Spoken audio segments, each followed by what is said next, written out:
What's in a number? Carolina men's basketball released their roster and jersey numbers for the upcoming season last week. And while it might just seem like a collection of names and numbers, there's more to it than meets the eye. You are Locked On Tar Heels, your daily podcast on the UNC Tar Heels, part of the Locked On Podcast Network, your team every day. Hey there, it's Monday, August 7th, 2023. Welcome into the Locked On Tar Heels podcast, the only daily North Carolina show out there. I'm your host, Isaac Shaden, and I want to welcome you into today's episode of the show. For you everydayers, welcome in. Glad you're here. If you're just visiting or checking us out for the first time, welcome. Come on in, be part of this community. We'd love to have you. Today's episode is brought to you by LinkedIn. These days, every new potential hire can feel like a high-stakes wager for your small business. That's why LinkedIn Jobs helps you find the right people for your team faster and for free. Post your job for free right now at linkedin.com/lockedoncollege. Terms and conditions apply. Woo! Coming up on today's show, pretty chock-a-block full of content. What we can learn from the ACC preseason football rankings that were released last week. We got, boy, oh boy, do we have conference realignment madness going on right now. And I was on vacation all week last week. I know we had shows all last week, but I had pre-recorded those. The top 10 countdown that ran Monday through Wednesday, and then a couple episodes with Coach Pat Kilby where we talked about Harrison Ingram, and then on Friday did kind of that dream summer scrimmage episode. And so would love for you to go back and check those out. All that to say, had a great vacation week with my family. Got so many well wishes from so many of you out there. Thank you for thinking of me and my family. It just means a lot. And it's a great reminder that we really are all connected and part of this thing together. But man, I'm so excited to be back, getting after it. It's early August and we got a school year ahead of us, and it's going to be so much fun.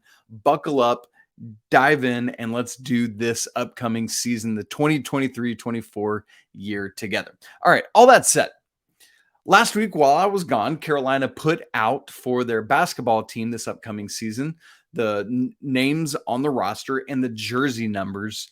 And what you get with that, while I kind of joked off the top that it just seems like a random collection of numbers and names and stuff, it's always fun to dive into this and look at what's changed, why things might change, and some takeaways that we can learn from all of that.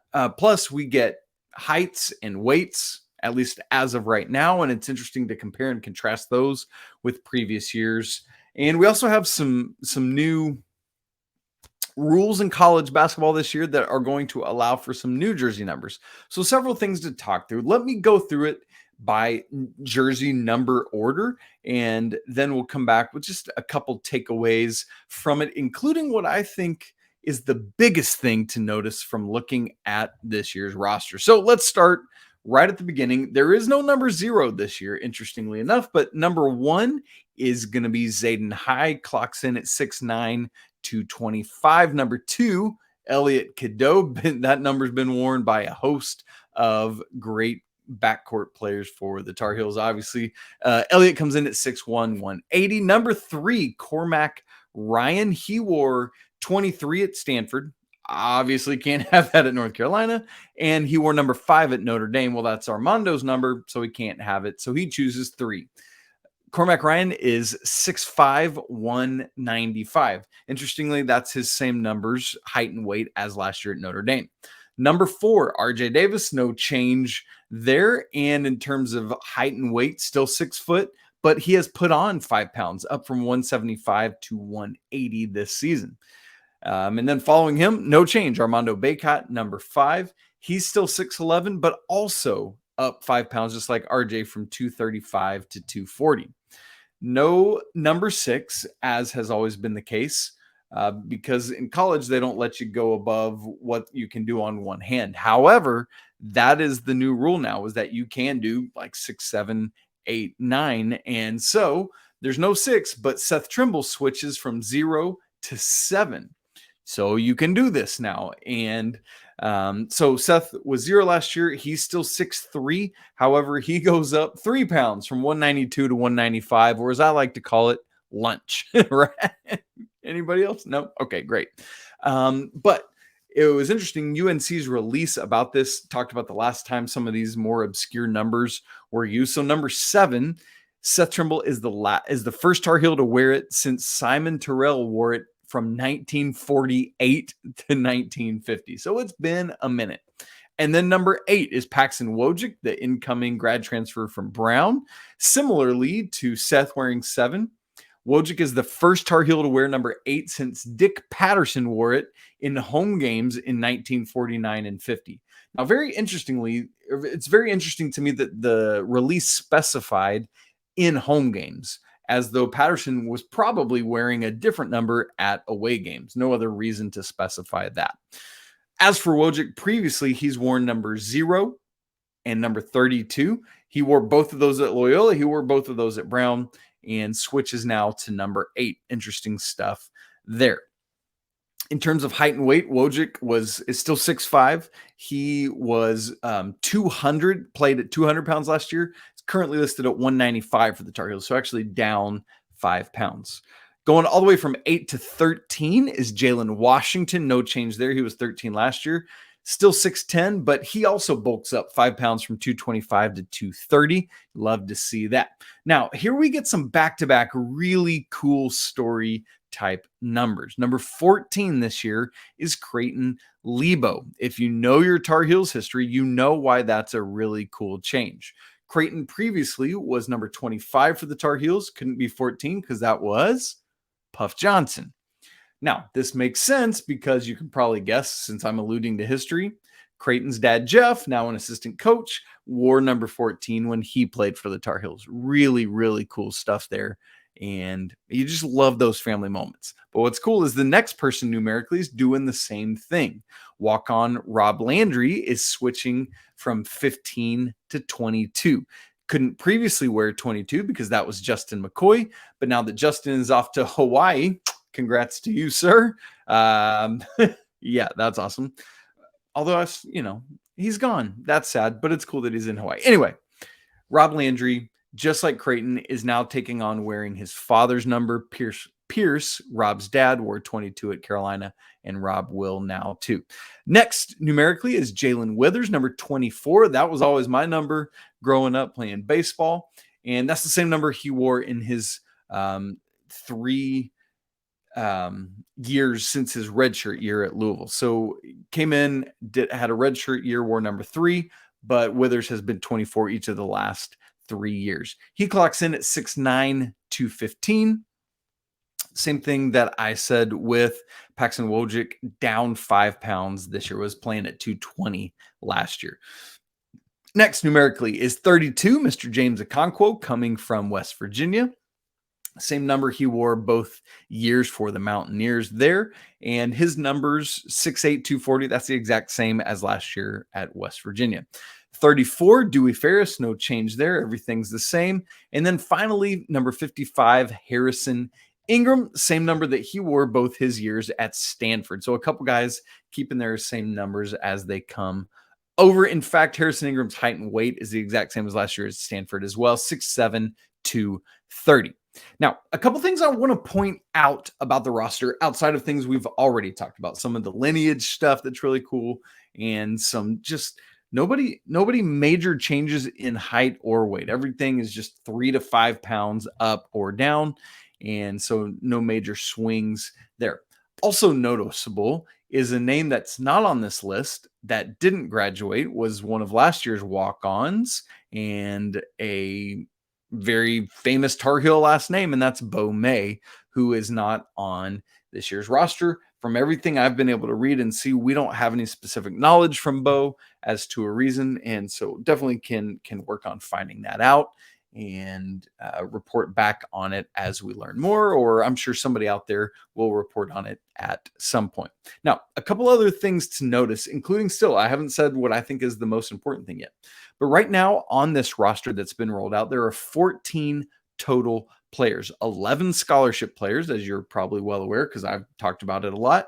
Remember, Carolina still hasn't used a couple of their scholarships there, and obviously still could. And then the 3 non-scholarship players are Rob Landry, Creighton Lebo, and Dewey Ferris. So we'll see what happens there if Coach Davis gives a couple scholarships to those walk-on guys to be able to use. That'd be really neat. Now, the big thing I notice when I look at this roster is just how veteran laden this team is. I knew it, but I hadn't put it together just because of all the change, right? Like, I know these guys coming in are upperclassmen and this and that, but until I saw it all put together like this, like I organized the roster by class, I was like, holy smokes, this thing is so veteran laden. There were only 2 players of all 14 on this roster that are without college experience. And obviously that's the freshmen in Elliot, Cadeau, and Zayden High. And in fact, just 4 of the 14 players have 1 year or less playing time. That's the 2 freshmen, plus Jalen Washington and Seth Trimble, who again have to take a massive step forward because they're going to contribute, hopefully, in major ways. So that means that 10 of Carolina's 14 listed roster players right now have been in college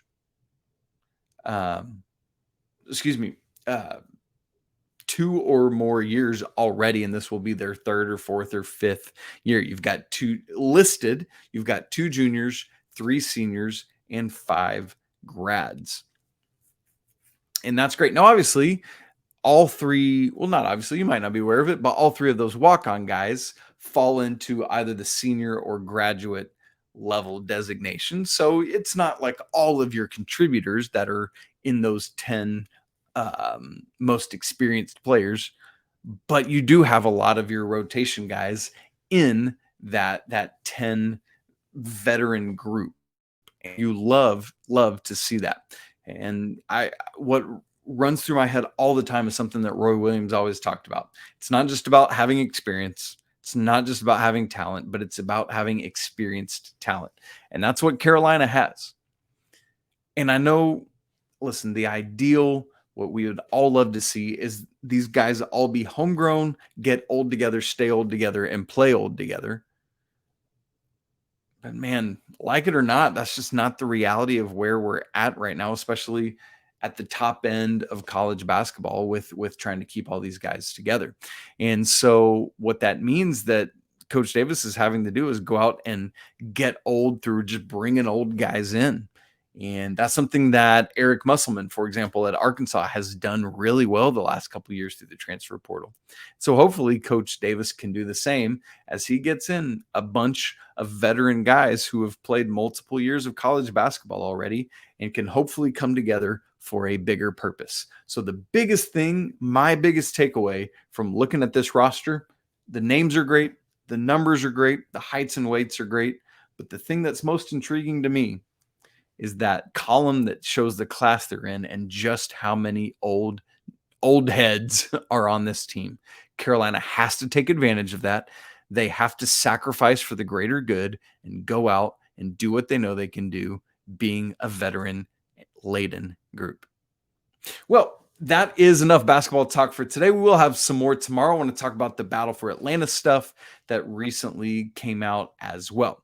But today, I want to move to talking about football with the ACC preseason rankings coming out for the football rankings for the conference. I want to unpack it. Again, several things I notice as I look at this, takeaways, what it means for schedules, and other things like that. So we're going to talk about all of that in just a second. But before we do, I need to tell you that today's episode of Locked on Tar Heels is brought to you by LinkedIn.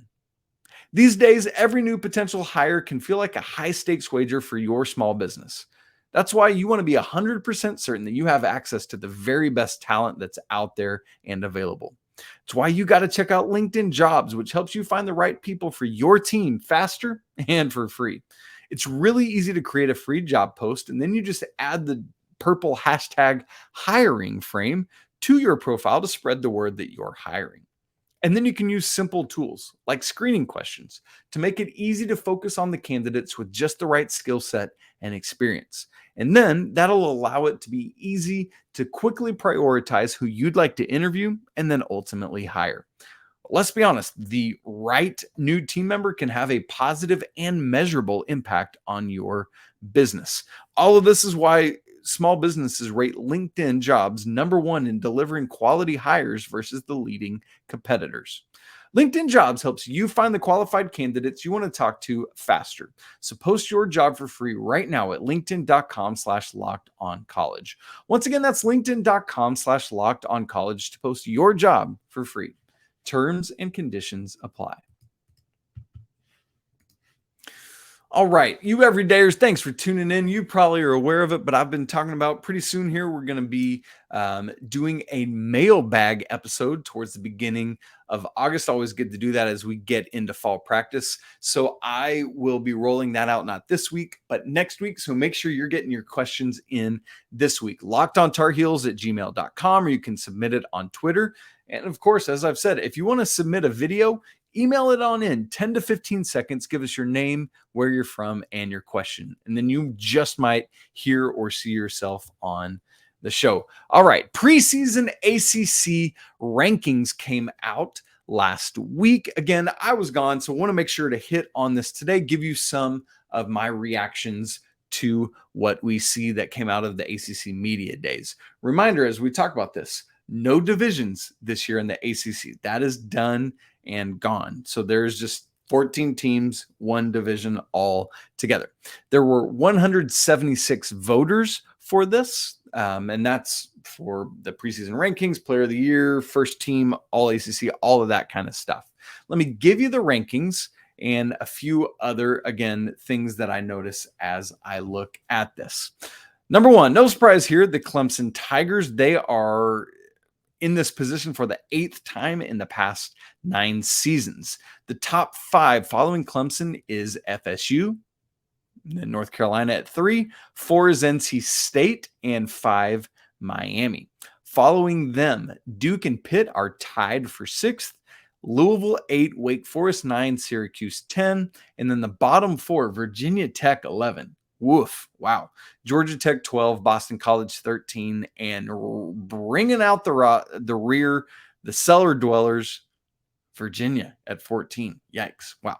Now, 4 teams received first place votes out of these 176 voters. The vast majority went to either Clemson, who got 103 first place votes, or Florida State, who got 67. So Clemson far outpaced Florida State, who extremely far outpaced third place Tar Heels, who received 5 first place votes, and NC State got 1.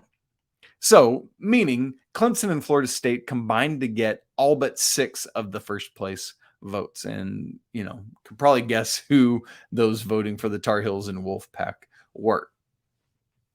So here's what's interesting about this to me. So we take this ranking, and then I like to look at it and see, all right, Mac Brown told us he believes this is one of the toughest schedules he's ever faced. And I know right now I'm just looking at the ACC side of it, because obviously what he's saying is including Minnesota and South Carolina, etc. App State, obviously I don't want to denigrate them. But as I look about the ACC side of the schedule for the Tar Heels, in terms of their ACC foes, here it is in order and what that team was ranked in this preseason ranking to help us get a better idea of just how tough the media voters believe this schedule will be. So Carolina's first ACC game is at Pitt, who was tied for 6th, then hosting Syracuse, who was voted 10th, then hosting Miami, who's voted 5th, and then Virginia voted 14th. So 3 straight ACC games at home. Nice to have Miami sandwiched between Syracuse and Virginia, who at least on paper project to not be as good. But then the final 4 ACC games at Georgia Tech, who's voted 12th, which is nice, but we all know Carolina hadn't necessarily handled Georgia Tech recently. So let's not get all our chickens counted before they start hatching on us. Following Georgia Tech would be hosting Duke, who was tied for 6th in the poll.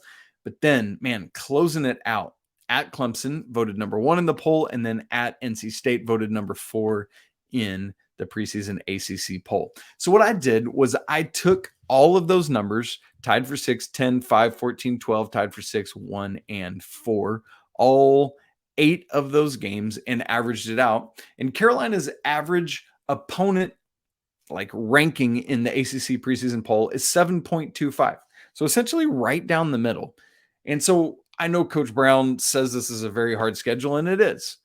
But at least based on preseason projections and expectations, is right down the middle. Now, I didn't go through and do this for the other 13 teams, admittedly, but that's where Carolina's number comes out. An average of playing what the media believes will be the 7.25 teams is how that averages out. What I did do, though, for looking at what other teams are going to face is take the teams that were considered the top 5 in this poll and how often they would have to face off against each other, because I thought that would be an interesting exercise. So again, the top 5 were Clemson, Florida State, North Carolina, NC State, and Miami. The team that faces the fewest of the other 4 of the top 5 is Florida State, who only plays 2 of the remaining 4 in the top 5, at Clemson and hosting Miami. North Carolina and North Carolina State each play 3 of the other 4 schools. For the Tar Heels, you know it because we just talked about it, but they host Miami and then at Clemson, at NC State, and those 2 road games are back-to-back. Yikes there. NC State, for them, all 3 of theirs are at home against the perceived other top 5 in the conference, versus Clemson, versus Miami, versus North Carolina. Again, all at home. Keep in mind, Clemson and Miami, that'll be back-to-back for the Wolfpack there. But then, boy, this gets tough. Both Clemson and Miami have to play all the other 4 schools in that top 5. So for Clemson, they host Florida State, they're at Miami, at NC State, and then they host North Carolina. And those 2 road games, Miami and NC State, are back-to-back for Clemson. So that's going to be a really tough test there. Now for Miami, I think they got the roughest draw of all these 5 schools. Listen to this. So they play all 4 of the other top 5 at Carolina, versus Clemson, at NC State, at FSU. So not only do they play all of the other 4 teams considered to be the top 5 in the ACC, but 3 of the 4 are on the road, and they play all 4 of these games in a 5-week span, with Virginia sandwiched right smack dab in the middle. So that's nice for Miami because they get to play Virginia, who's expected to be the worst team in the conference, right in the middle. But the 2 games before and the 2 games after are at Carolina versus Clemson, and then at NC State, at Florida State. So Mac Brown, I hear him, but I wouldn't trade what the Tar Heels have for what Miami's got. Gross. No, thank you, and good luck to the Canes in doing that. Well, as you are probably well aware, realignment took a weird and wacky curve on Friday as the Pac-12 disintegrated all around us. I'd love to talk about some of that, where it looks like things are at for the ACC right now and what it means for the Tar Heels, because that's why we're here. And we'll do all that in just a second. All right, folks. Whew, the Pac-12. It's weird, but I think it's done. It's over. Last week, it was like, oh, well, this is all right. Colorado, coming back to the Big 12. That's the big realignment news. But oh boy, no. Now we get all this movement. The Pac-12, as of this time next year, unless something else changes, only will have 4 schools remaining: Oregon State, Washington State, Cal, and Stanford. That ain't moving the needle for anybody. So the Arizona schools and Utah follow Colorado to the Big 12. So starting next year, obviously this year, all those AAC schools joined the Big 12. And so that, excuse me, was Cincinnati, Houston, BYU, and Central Florida. And then next year, obviously, Texas and Oklahoma go off and join the SEC. But now we're bringing in these 4 Pac-12 schools: Colorado, Utah, Arizona State. And so the Big 12 will go from 10 last year to 14 this year to looking like they were going to drop back to 12, losing Texas and Oklahoma, but actually bump up to 16. So here's the wild thing is this time last year, I thought the Big 12 was going to be done because they were losing everything and people were going to start picking them apart. But no, they flipped it around and they decided to be one of the aggressors.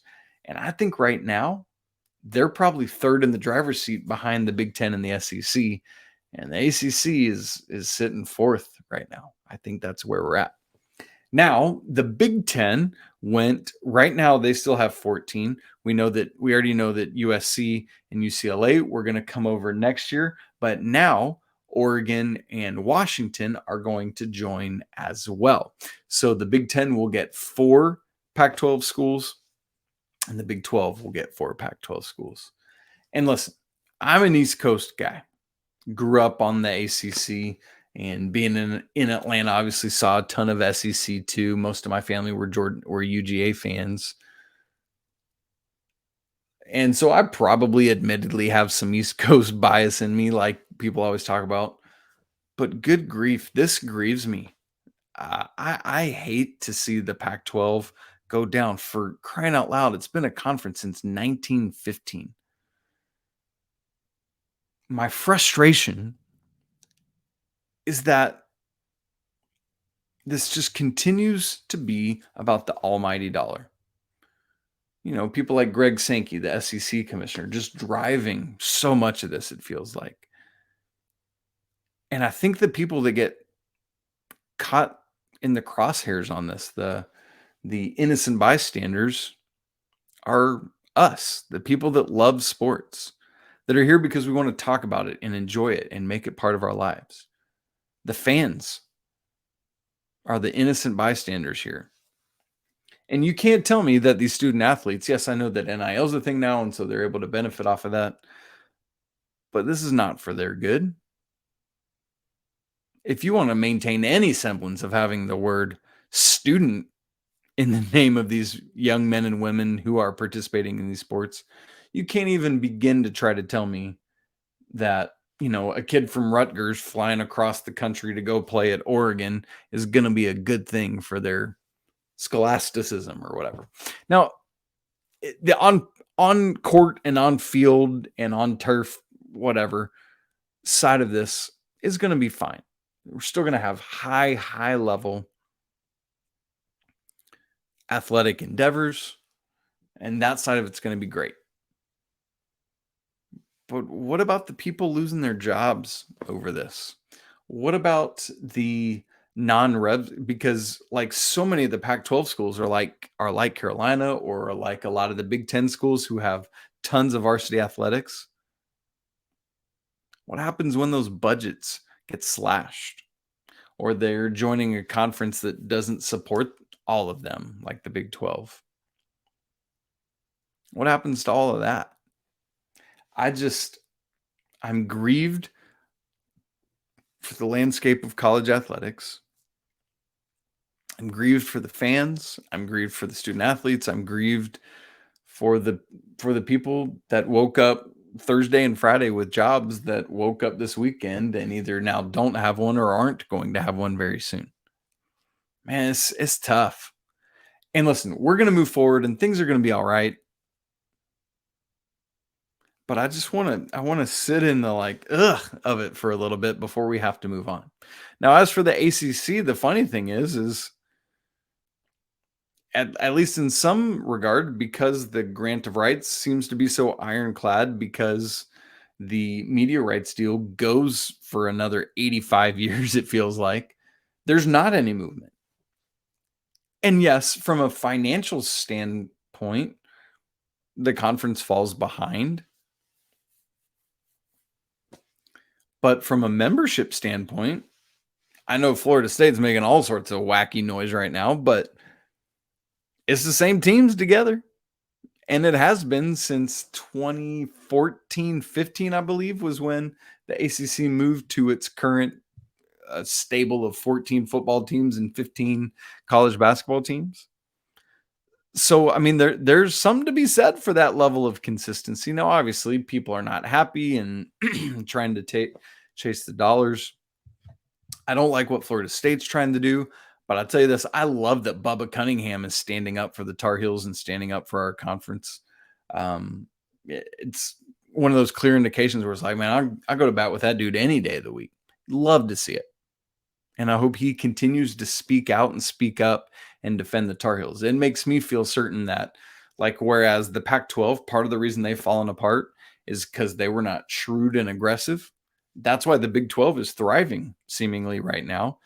And I believe why North Carolina will too, because I don't believe that Bubba Cunningham will let the Tar Heels get caught up in something that screws them over in the way that those four remaining Pac-4 schools got screwed over.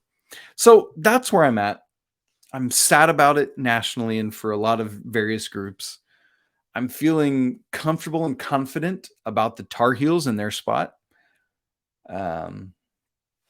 It seems like nothing is going to be able to happen with the ACC for some time, but I mean, we're going to have to wait and see. But the good news is, while everyone else is moving around and scrambling, we got the same teams, you know? So unless Notre Dame gets scared or skittered and wants to come join, which I still haven't seen any ramblings of, you just keep on going.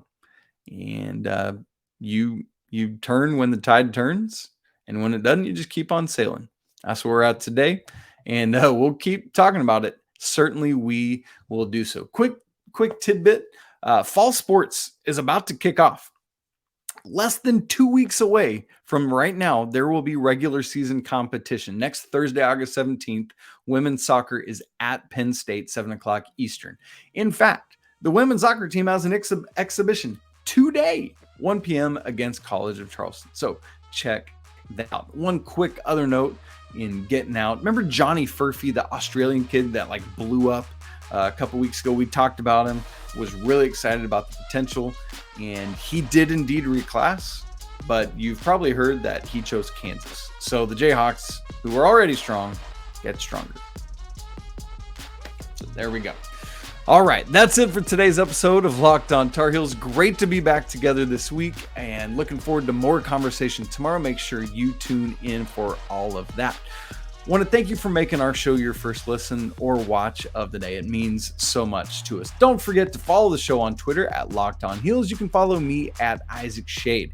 Email the show lockedontarheels@gmail.com. Don't forget to subscribe on audio or video formats. Smash the like button to let us know you're here if you're watching, and don't forget to leave your comments as well.